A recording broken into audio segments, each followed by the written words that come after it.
tehdään vesitestiä tälle rumpuseulalle. Katsotaan mitä tapahtuu, kun me laitetaan tonne spraybaariin vedet kulkemaan.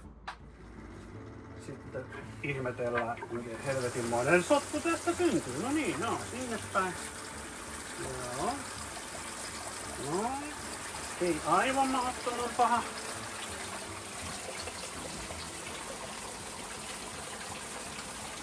Eihän tää ihan älytön.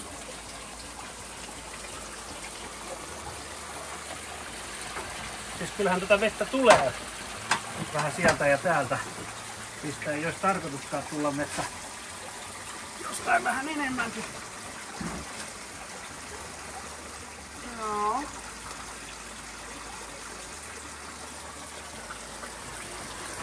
On parempi kuin mä niinku odotin. Katos täältä.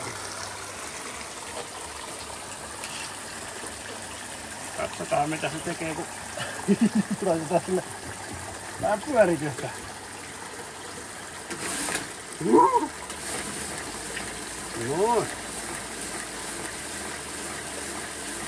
Ei huono. Tässä jos päädyt on jo.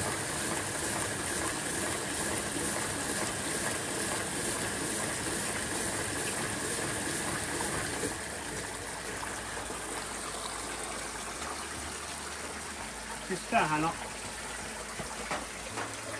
aika onnistunut.